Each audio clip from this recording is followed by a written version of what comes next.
Brother, यहाँ पे हमारा माइक खराब हो गया और पब्लिक मीटिंग करना मुश्किल है। जी बिल्कुल ठीक बात है। तो मैंने सोचा कि हम थोड़ा यूपी के बारे में बातचीत कर लें और आप अपना पर्सपेक्टिव हमें बताइए, हम आपको अपना पर्सपेक्टिव बताते हैं, थोड़ी डिस्कशन करते हैं। और ठीक बात है, ठीक बात है। मैं समझता हूँ कि जब माइक खराब हो गया, हम दोनों बात करेंगे, वो रिकॉर्ड होकर के जाएगी तो लोग बेहतर और अच्छा समझेंगे और अच्छा रिजल्ट आएगा। और क्योंकि सोशल मीडिया से वेल कनेक्टेड है तो सब लोगों को जानकारी मिल जाएगी कि हम और आप क्या बोल रहे हैं। यूपी जो 80 सीटें ले रहा है, इसमें 79 सीटें समाजवादी पार्टी, कांग्रेस, इंडिया गठबंधन जीत रहा है। एक जो क्यूटो है उसमें हम और आप लड़ाई में हैं। और इस बार क्यूटो नाम कैसे जापान वाला ही है ये क्यूटो, क्योंकि जो प्रधान सांसद हैं उन्हें सपना दिखाया था काशी के लोगों को कि दुनिया की सबसे बेहतर सिटी बनेगी क्यूटो। तो क्यूटो बनी नहीं बनी, काशी के लोग ये तय करेंगे और फिर वोट डालेंगे। तो इस बार मन मर्जी नहीं चलनी है, मन की बात नहीं चलेगी, हमारे आपकी बात और 140 करोड़ लोगों की बात और संविधान की बात होगी। और आपने देखा, हम सब ने देखा कि यूपी को नरेंद्र मोदी जी ने बेरोजगारी का सेंटर बना दिया और इतनी बेरोजगारी की है। ये जितने बच्चे दिखाई दे रहे हैं, ये दिखाओ, वो लोग हैं दिखाओ जो अग्निवीर या पेपर लीक, जिसकी वजह से उन्हें नौकरी नहीं मिली है और ये सब रोजगार नौकरी चाहते हैं।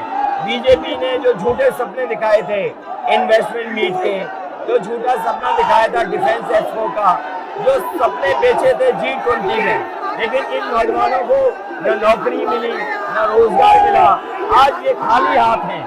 तो इसलिए हमें और आप मिलजुल के, जो आपने कहा, जो इंडिया गठबंधन कह रहा है कि 30 लाख बच्चों को नौकरी दी जाएगी, उस दिशा में हम लोग काम करेंगे। और पहली नौकरी पक्की स्कीम, जिसके माध्यम से हर ग्रेजुएट को नौकरी का अधिकार, बेहतरीन ट्रेनिंग और बैंक अकाउंट में 1 लाख रुपए साल के। आपने नोट किया कि मोदी जी खटाखट बोलने शुरू कर दिए। ये आपके खटाखट के बाद वो रटारट खटाखट कर रहे हैं। बिल्कुल। अच्छा, आप एक बात बताइए, मुझे क्यूरियोसिटी है, थोड़ा आप अपने पापा के बारे में मुझे बताइए जी, मुलायम सिंह यादव जी के बारे में बताइए। आपने उनसे क्या सीखा? नेताजी और उनके साथ के लोग बिल्कुल जमीनी राजनीति करते रहे। हालांकि नेताजी कुश्ती, पहलवान और गाँव के थे। करते हो कुश्ती? नहीं, मैं कुश्ती नहीं कर पाया जीवन में, क्योंकि मैं मिलिट्री स्कूल में चला गया तो कुश्ती नहीं कर पाया।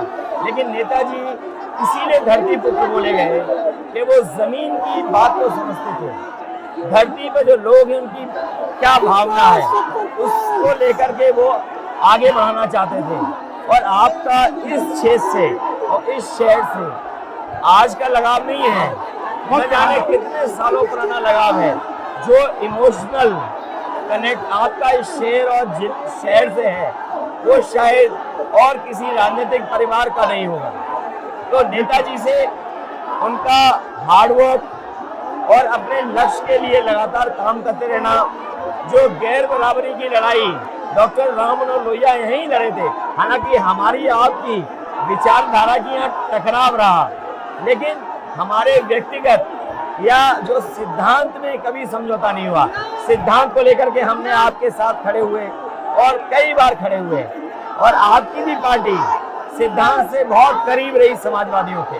बट मुझे लगता है कि अब एक नई तरीके की पार्टनरशिप बन रही है, क्योंकि जो इस बार हमारा कोऑपरेशन है, शायद पहले ऐसा कोऑपरेशन नहीं हुआ।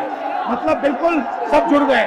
सबसे अच्छा ये है कि जितना उन्होंने कहा 2 लड़कों की जोड़ी, उतना युवा आपसे, हमसे, इंडिया गठबंधन से और जुड़ गया।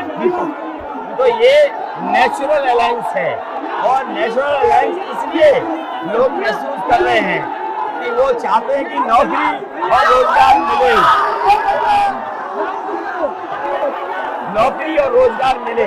तो ये बड़ी भावना है कि हमसे, आपसे ये यूथ कनेक्ट कर रहा है। सबसे सबसे बड़ी बात, महंगाई की चोट सबसे ज्यादा इन लड़कों को लगती है। हमारी थिंकिंग है और आपकी भी है कि ये जो 22-25 लोगों को नरेंद्र मोदी जी ने पूरा का पूरा धन पकड़ा है, उसको ठीक करने के लिए जो हमारे युवा हैं, माताएं बहनें हैं, उनको डायरेक्ट बैंक अकाउंट में पैसा देना है। देखिए, ये जो लोगों के पास पैसा पहुंचने से जो अर्थव्यवस्था को लाभ मिलेगा, मैं समझता हूँ इनका भाग्य में बनेगा और देश की अर्थव्यवस्था ही बेहतर होगी। ये जरूरी स्कीम है कि इनके अकाउंट में पैसा पहुंचे, इससे थोड़ा बहुत जीवन स्तर इनका भी अच्छा हो। नरेंद्र मोदी जी डिबेट से क्यों डरते हैं? क्योंकि वो सच का सामना नहीं करना है ना, चाहते। पूरा उनका झूठ का गुब्बारा है। वो बीजेपी और बीजेपी के लोग मन मर्जी से चलते हैं, अपनी मर्जी से चलते हैं और उनको लगता है कि डिस्कशन की कोई जरूरत नहीं है क्योंकि वो सब कुछ जानते हैं। डेमोक्रेसी में जितना डिस्कशन होगा, जितने विचार एक दूसरे को हम सुनेंगे और एक दूसरे पे भरोसा करेंगे, उतना हमारा लोकतंत्र मजबूत होगा। ये बीजेपी के लोगों ने न केवल हमारी जान को खतरा पैदा किया है, बल्कि लोकतंत्र को भी और संविधान को भी खतरा पैदा कर रहे हैं। और इसका नतीजा दिख रहा है कि चाइना हमारी जमीन के अंदर आ गया, ये बेरोजगारी बढ़ती जा रही है, जो प्रोडक्शन होता है वो नहीं हो रहा है, और पूरा का पूरा एक्सटॉर्शन, ईडी, सीबीआई, ये लोग मतलब एक्सटॉर्ट कर रहे हैं। कई बार सुनने को मिल रहा है और सरकार स्वीकार नहीं कर रही है, लद्दाख की हमारी सीमाएं सुरक्षित हो गई, और अरुणाचल के आसपास या सीमा जो चीन से छू रही है वो बहुत असुरक्षित है। तो चीन से जहां हमारा सीमाओं का खतरा है, वहीं चीन से हमारे बाजार को भी खतरा है। तो कहीं ना कहीं हम लोगों को अपनी मैन्युफैक्चरिंग इकोनॉमी और मैन्युफैक्चरिंग इकोनॉमी को बढ़ावा देना पड़ेगा। और ये जो स्कीम्स है, पहली नौकरी पक्की और महालक्ष्मी, ये मैन्युफैक्चरिंग सिस्टम को, इकोनॉमिक सिस्टम को जंप स्टार्ट करने के तरीके हैं। ये बहुत अच्छा जंप स्टार्ट होगा। इसको अगर फोकस होकर के आईआईटी, पॉलिटेक्निक, इंजीनियरिंग कॉलेजेस को, इन सबको इकोसिस्टम में ला करके, मैं समझता हूँ युवा नौजवानों को अच्छी नौकरी और रोजगार मिल पाएगा। और हमारा लक्ष्य है कि सब, हर जात को भागीदारी मिले, स्पेस मिले, हर इंस्टीट्यूशन में, बिजनेस में, एजुकेशन के सिस्टम में। तो वो हमारा, हम दोनों का लक्ष्य है। बिल्कुल। और क्योंकि जो बात सभी दल कहते थे, आज इंडिया गठबंधन कांग्रेस भी कह रही है कि सामाजिक न्याय जरूरी है, जाति गणना जरूरी है। देश के लिए ये बड़ी चीज है। जो दुनिया में अमेरिका है, यूरोप है, अपने उन लोगों के लिए जो पीछे छूट जाते हैं, उनके लिए कुछ काम करते हैं।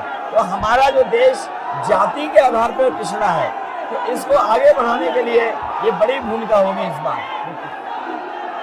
बहुत अच्छा लगा, अच्छी बहुत मीटिंग अच्छा रहा, बहुत अच्छी मीटिंग है। मुझे लगता है कि ये यूनिक मीटिंग है क्या?